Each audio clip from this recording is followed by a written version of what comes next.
네, 안녕하세요. 반갑습니다. 도마TV의 한동훈 대표입니다. 자, 오늘 추정 6분 시간입니다. 추정 6분 반공매도로 대동단결이라는 주제로 한번 해보도록 하겠습니다. 공매도와의 전쟁에서 대박이 터질 수 있을까? 얼마 전에 도마TV에서 미국의 게임스탑이라는 업체에 대한 공매도 이슈를 다룬 적이 있습니다. 그 이후로도 주가가 폭등을 해서요. 무려 이제 바닥권에서 본다라면은 거의 1500% 이상의 상승이 발생한 게 게임스탑입니다. 이러다 보니까 주식은 이제 하나의 본보기가 나오게 되면 그와 비슷한 그 행동을 하는 게 기본적인 모습이에요. 그래서 우리가 뭐 보면은 코로나 터졌을 때 진단키트가 하나 폭등이 하게 되니까 그 나머지 진단키트 업체들도 폭등을 하듯이 하나의 본보기가 터지게 되면 그와 비슷한 걸 찾아나가는 게 이제 주식시장의 기본 수성이고 패턴이라 보시면 되겠습니다. 자, 그래서 국내에도 과연 그런 일이 발생할 수 있을까? 얼마 전에도 한번 살짝 말씀드렸어요. 국내에도 HLB라던가 이런 종목이 있다라고 말씀을 드렸고요. 저는 그렇게 생각합니다. 공매도 정말 따끔한 맛을 보여줘야 되니까 그동안에 우리나라에서 공매도 때문에 얼마나 많은 투자자분들이 손실을 받는지 아실 겁니다. 이제 공매도가 지금 단기적으로 금지되어 있는 상황이고 이게 뭐 3월에 풀리게 될지 6월까지 연장이 될지 모르겠습니다만은 어찌되었건 지금 개인 투자가분들의 어떤 힘이 이전과 다르게 굉장히 강합니다. 외국인들도 살짝 당황할 수 있는 그런 힘이 지금 나오고 있는 상황이고요. 자, 그렇다면 그동안에 외국인들이 또는 기관들이 공매도를 많이 쳤던 그런 종목들, 개인들의 공격이 들어가야 될 것으로 판단이 됩니다. 자, 그래서 그런 종목들, 대동단결할 수 있는 종목이 무엇인지, 어떤 조건을 가진 종목들이 좋을지 한번 알아보도록 하겠습니다. 보니까 이미 셀트리온, 매수세가 좀 들어오고 있는 그런 과정이고요. 다만 이제 그동안에 많이 올라와 있었기 때문에 이미 상당 부분 공매도 청사에 좀 이뤄졌을 수도 있던 종목이기도 합니다. 그리고 이제 아직 못 올랐던 종목 중에서 어떤 것들이 후보가 될지, 대동단결에 들어가야 될 종목이 뭔지 우리도 한번 뭉쳐봐야 되지 않겠습니까? 맨날 당할 수만 없는 것이고, 그래서 저도 요즘에 이제 개인 투자가분들의 힘이 공매도에 공격하는 그런 것들이 나오고 있는데 우리도 좀 힘을 보태주면 좋지 않을까라는 생각을 해봅니다. 그래서 그런 조건들 한번 살펴보도록 하겠습니다. 자, 지금 공매도가 가장 많이 이루어졌던 종목들이 뭐가 있는지 한번 지켜보도록 하겠습니다. 뒤에 거는 필요 없을 것 같고요. 코스피 시장에서 공매도 금액이 있고 이 비중이 있어요. 비중이 많은 종목들이 아무래도 절대적인 금액보다는 더 좋지 않을까라는 생각을 해보는데요. 셀트리온 같은 경우는 뭐 압도적입니다. 워낙 뭐 많은 금액이 지금 현재 공매도 잔고로 남아있는 그런 상황이고요. 거래 비중은 한 4.8% 정도 남아지고 있고, 두산인프라코어, 호텔신라 요 3개, 4개 라인이 가장 좋지 않겠느냐라고 생각이 듭니다. 타겟이 될 가능성이 높아요. 그러니까 지금 공매도와의 전쟁이 펼쳐진다고 했을 때 공매도 때문에 고통받았던 종목들이 있습니다. 근데 조건이 있어요. 이게 이제 성장성이 있어야 되는 것이고, 그 다음에 부실주는 안 된다는 겁니다. 그러니까 밑에 있는 유양DNU라던가 인스코비 이런 쪽은 아무래도 부실주 라인으로 판단되기 때문에 좀 힘들 걸로 판단되고요. 비중도 그렇게 높진 않은 그런 상황입니다. LG디스플레이도 최근에 좀 상한이 들어오고 있는 모습들이 좀 나오고 있고요. 그 다음에 이제 악재가 명백한 종목들 같은 경우는 우리가 함부로 맞설 수 없다라고 보시면 될 것 같습니다. 딱 보니까 코스피에서는 롯데관광개발이 굉장히 많아요. 6.7% 정도의 1위입니다. 비중으로 봤을 때는. 근데 롯데관광개발 같은 경우도 실적이 굉장히 안 좋죠. 코로나로 인해서 크게 영향을 받았던 종목입니다. 롯데관광개발. 어쨌든 최근에 여행주들도 많이 강세를 보여주고 있는 그런 상황이고, 최근에 이제 매출액이 너무 적어서 거래 정지를 당했던 적도 있습니다. 이제 이게 코로나 때문이었고요. 아직 뭐 코로나가 해결되지 않았지만 다른 여행주들, 뭐 하나투어라던가 모드 투어 이런 종목들은 주가가 상당히 많이 올라와 있는 그런 모습인데 롯데관광개발은 아직 뭐 그렇게 많이 오르지 않은 그런 상황입니다. 실적에 대한 부담감은 분명히 가지고 있다는 점은 좀 참고로 해주시면 될 것 같고요. 그 다음에 이제 셀트리온은 뭐 모두가 아시는 종목이 되겠습니다. 두산인프라코라는 종목 볼게요. 두산인프라코를 보시게 되면요, 그동안에 엄청난 하락세를 경험했던 종목입니다. 지금 많이 올라온 것처럼 보일 수 있겠습니다만은 두산인프라코 과거 주가를 보시게 되면 고점에서 보게 되면은 엄청난 하락이 진행됐던 종목이에요. 이제 요거 올라와 있는 그런 상황인데 두산인프라코도 실적에 대비해서 두산그룹에 있다 보니까 좀 공매도 공격을 상당히 많이 받았다라는 겁니다. 그래서 오늘도 채널 올라온 거 보게 되면은 약간 그런 모습들이 좀 나오지 않았냐. 두산인프라코도 공매도 공격을 상당히 많이 받았던 그런 기업입니다. 비중이 한 5% 정도 되는 불확실성이 해소되고 있고 매각 유치도 가지고 있고 그러다 보면 이런 종목들의 우리 공매도 반공매도 그리고 매수가 들어갈 가능성이 높다라고 판단이 됩니다. 참고해 보시면 될 것 같고요. 자, 그다음에 이제 코스닥 쪽으로 한번 가서 보도록 하겠습니다.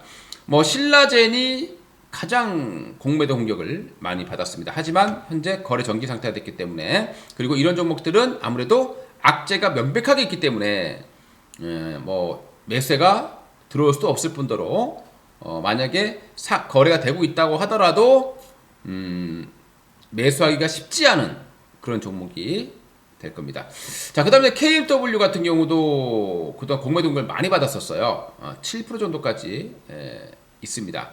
한 2천억 정도의 공매도 잔고가 있는 그런 상황입니다. 그런데 KMW 주가는 최근에 좀 많이 올라와 있는 그런 상황입니다. 그리고 최근에 펄어비스가 많이 올라왔어요. 그리고 국일재지라던가 헬릭스믹스 이런 종목들도 공매도 비중이 많긴 하지만 이런 종목들은 어느 정도 악재가 좀 명확하죠. 국일재지는 어느 정도 이제 끝나가는 분위기고 분명히 거품이 있는 종목이고 헬릭스믹스도 장이 좋았음에도 불구하고 공매도가 금지되어 있음에도 불구하고 주가가 빠졌단 말이에요. 그렇다면 헬릭스미스에 대한 불안한 부분들이 있는 걸로 판단이 됩니다. 그러면 이것 빼고 저것 빼고 났을 때 HLB라는 종목하고요 펄어비스만 남게 되죠. KMW가 남게 됩니다. 세 개가 남게 되는데 이 중에서 코스닥 쪽에서 공매도 금액이 가장 큰 금액이 HLB입니다. 이쪽을 우리가 대동단계를 해야 되지 않겠느냐 라고 생각을 합니다. 자, HLB 차트를 한번 보겠습니다. 그동안에 또 HLB 같은 경우는 또 일명 제가 이제 말씀드리는 하살표, 즉 한방급소도 좀 나와 있는 상황이에요. 여기서도 한방급소 나오고 나서 무려 한 50% 정도의 주가 폭등이 나왔다가 좀 내려왔습니다. 또 하살표가 나왔습니다. 자, HLB가 가장 공매도 공격을 많이 받은 종목이에요. 잔고가 가장 많습니다. 비율도 신라젠 다음으로 거의 높다라고 보시면 될 것 같고요. 주가도 아직 올라갈 게 많이 남아있는 상황입니다. KMW 같은 경우는 이미 주가가 많이 올라와 있는 상황이고 그럼에도 불구하고 뭐 우리도 공매도 청사에 좀 들어올 수 있겠지만 KMW는 아무래도 주가 수준이 높기 때문에 뭐 어찌 될지는 뭐 지켜봐야 될 부분인 걸로 판단되고요. 최근에 펄어비스 같은 경우는 공매도가 굉장히 많았죠. 공매도 기준이 굉장히 많았던 종목이었는데 이 종목도 여기서 이제 하살표가 나왔었던 종목이고요. 그리고 이제 올라오기 시작합니다. 여기서 계속 올라오는 부분이 뭐겠습니까? 이제 공매도 세력들이 손실이 나고 있는 과정으로 보시면 될 것 같아요. 여기서 수많은 공매도를 쳤던 자정이 될 것 같고요. 이제 손실이 나게 되니까 사서 갚아가는 과정들이 계속 나오고 있다는 겁니다. 숏스퀴즈 현상이 우리나라 펄어비스 게임주죠. 그렇기 때문에 이 종목에도 이미 많이 들어와 있다고 생각이 됩니다. 하지만 주가가 좀 많이 올라와 있는 상황이라서 어떨지 모르겠지만 그래도 올라갈수록 더 공매도 세력들이 긴장할 수밖에 없지 않을까 생각이 들고요. 자, HLB라는 종목은요. 자, HLB라는 업체는 우리 대표적인 아파트닙이라는 신약을 가지고 있습니다. 이게 나쁘질 않아요. 한번 이 종목은 공매도 세력들이 호되게 당했던 종목이기도 합니다. 이 당시에 공매도 쳤다가요, 주가가 올라가면서 급하게 갚으면서 일명 이제 숏 스퀴즈 현상이 발생했었던 종목이기도 해요. 그러다가 이제 쭉 내려왔는데 HLB는 아파트니 최근에 이제 데이터를 보게 되면 거의 완전 간회가 뭐 한 3.8% 정도 나왔다고 할 정도니까요. 이례적으로 높은 수준을 나타냈습니다. 이미 항서제약을 통해서 중국에서 판매가 되고 있는 부분들이 있고요.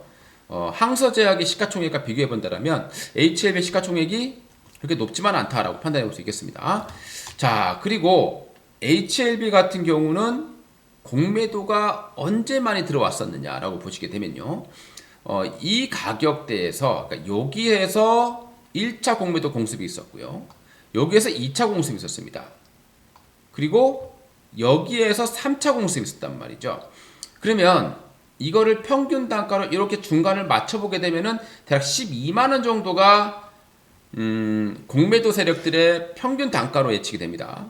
그러면 12만원을 완벽히 장악하고 올라가게 된다면 역시 공매도 세력들이 당황할 가능성이 굉장히 높아요. 이게 여기서 올라가게 되면 이제 공매도 세력들이 쫄 수밖에 없을 겁니다. 지금 워낙 한번 공매도 세력들이 전 세계적으로 좀 당황하고 있는 그런 과정이기 때문에요. 그래서 저는 이런 종목들에 우리 대동단결이 좀 필요하지 않을까. 우리도 반공매도 운동에 좀 동참해야 되지 않을까. 이렇게 좀 생각을 해봅니다. 뭐 우리가 뭐 많은 분들이 100주씩만 사도요. 공매도 세력들이 이길 수 있다고 생각을 해요. 아무튼 HLB 같은 경우는 주가도 높은 수준이 아니고 이 가격을 돌파한다고 했을 때는 공매도 세력들이 본격적으로 손실로 접어들 수 있는 가격대라고 판단이 됩니다. 그래서 HLB 같은 경우는 바닥권에서 안전하게 좀 해볼 수 있는 종목이 아니냐라고 생각이 됩니다. 여러 가지 뭐 HLB는 FDA로부터 좀 신약 승인도 받으려고 하고 있는 그런 과정이 있다라는 점도 참고를 해보시면 될 것 같고요. 자, 그 다음에 이제 나머지 한 종목이 있다라면은 뭐 없네요. 거의 저는 요 세 개 라인 중에서 가장 바닥권에 있는 건 HLB다 이렇게 판단이 되고요. 코스피 같은 경우는 두산인프라, 셀트리온은 이미 많이 올라왔고 롯데관광개발 아니면 두산인프라코 요 두 개 라인들이 타깃이 될 가능성이 높다. 즉 반공매도 세력 전쟁, 그 전쟁이 나타날 가능성이 높은 종목이 아니겠느냐라고 생각이 됩니다. 이제 이미 그게 시작이 됐어요. 이미 최근의 주가 상승을 통해서 이미 반공매도 전쟁은 시작이 됐다라는 겁니다. 대동단결해야 될 그런 상황이 아닌가. 공모대 세력들에게 본때를 보여줘야 될 그런 상황이다라고 생각을 합니다. 자, 이렇게 해서 오늘 추정 6분 시간을 마치도록 하겠습니다. 오늘 시장은요, 제가 어제 주식 파티를 통해서 오늘 볼리저 밴드를 뚫고 내려가거나 찍어주는 시점에서 오늘 급격한 반등이 나올 수도 있다라고 말씀을 드렸을 겁니다. 정확하게 오늘 아침에 살짝 밀리다가 자, 양봉으로 마감을 했습니다. 이 이후부터는 저도 이제 예측을 하지 않겠습니다. 이제 지수는 여기서부터는 이제 뭐 예측을 하기 좀 어려운 과정에 들어와 있습니다. 자, 바닥 고점은 이제 위험한 시점이 이 점이고요. 단기 저점을 맞춰 드렸습니다. 여기서 다시 또 돌파 갈 것은 힘들 것 같고, 어디서 고점을 지키는지는 또 향후의 추이를 보고 제가 또 말씀을 좀 드리도록 하겠습니다. 도움이 되셨다면 좋아요, 구독 한 번씩 꼭 눌러주시고요. 대동단결해서 우리도 공매도 한번 잡아봅시다. 파이팅 하시기 바라겠습니다. 감사합니다.